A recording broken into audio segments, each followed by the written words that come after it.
ഉസ്താദും പനവൂരും വളരെ വ്യക്തമായി ഉസ്താദിൻ്റെ ജീവിതം വരെ നോക്കുക. തഖ്വയിൽ അർപ്പിതമായ ജീവിതം നയിച്ച മഹാനവറുകൾ പള്ളിയിൽ ദർസുകൾ പഠിക്കുന്ന കാലം സ്വന്തം ചെലവിലാണ് അവിടെ നിന്ന് ജീവിച്ചത്. ചരിത്രത്തിൻ്റെ ഉറവിടങ്ങളിലേക്ക് നോക്കുമ്പോൾ ഉസ്താദിൻ്റെ ജീവിതം പോലെ ഇന്ന് നമുക്ക് ജീവിക്കാൻ, അല്ലെങ്കിൽ അന്നുള്ളവർക്ക് ജീവിക്കാൻ കഴിയാത്ത നിലയിലായിരുന്നു അവിടുത്തെ പഠനങ്ങളെല്ലാം പരിശോധിക്കുമ്പോൾ.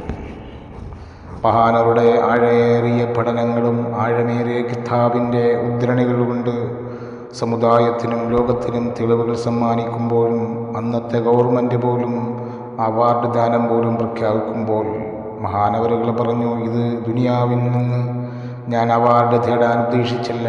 ഞാൻ ഈ രചനകളും ഈ കിതാബ് രചനകളുമൊക്കെ നടത്തിയത് മറിച്ച് അള്ളാഹുവിൻ്റെ കോടതിയിൽ നാളെ മഹ്ശറ വൻസഫയിൽ എല്ലാവരും ഒരുമിച്ച് കൂടുന്ന സമയത്ത് അള്ളാഹുവിൽ നിന്നുള്ള അവാർഡ് സ്വീകരിച്ചുകൊണ്ട് സ്വർഗമെന്ന തറവാടിലേക്ക് എത്തിപ്പെടുക എന്ന ലക്ഷ്യം മാത്രമാണ്. ഇന്നമൽ അഅ്മാലു ബിന്നിയാത്ത് എന്ന അടിസ്ഥാനത്തിലാണ് ഞാൻ ഇത് രചന നടത്തിയിരിക്കുന്നത്.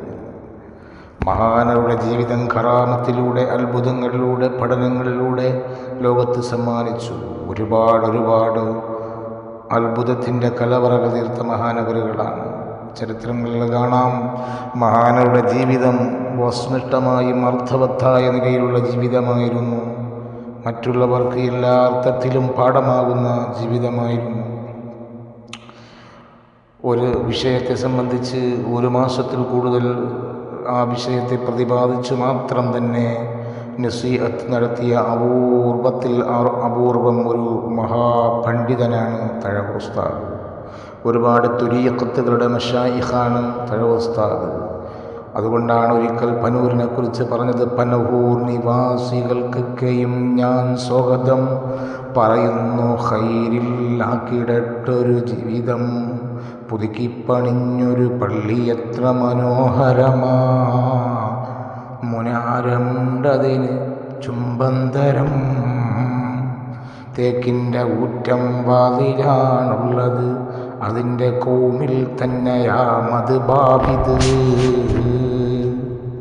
അങ്ങനെ പറയേണ്ട നിരവധി ജീവിതം, തുടക്കം ജനനം മുതൽ മരണവും മരണത്തിന് ശേഷവും പ്രവാചകരും പ്രവാചകത്തിന് മുമ്പുള്ളതും എല്ലാം പ്രതിപാദിച്ചുകൊണ്ട് ലോകത്ത് അപൂർവങ്ങൾ രചന നടത്തിയ മഹാനാണ് തഴവ മുഹമ്മദ് കുഞ്ഞ് മൗലവി ഖദ്ദസല്ലാഹു സിർറഹുൽ അസീസ്.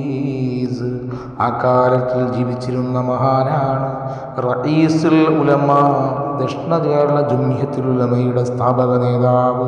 ഇന്ന് കരുനാഗപ്പള്ളി ശൈഖ് മസ്ജിദിൽ അന്തിയിറങ്ങുകയാണ്. ഇന്ന് ജീവിച്ചിരിക്കുന്ന ശൈഖുന മഹാനായ ശംസുദ്ദീൻ ഉസ്താദ് എന്ന് പറയുന്ന പൊന്നാനിയിലെ ഉസ്താദിൻ്റെ മാമ കൂടിയാണ്.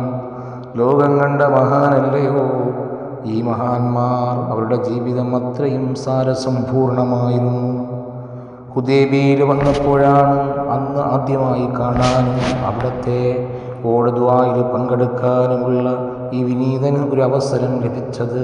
അല്ലാഹു മഹാൻ്റെ ബറക്കത്ത് കൊണ്ട് നമ്മുടെ ഇൽമുകളിലും തഖ്വയിലുമൊക്കെ അല്ലാഹു അർപ്പണബോധം നൽകട്ടെ.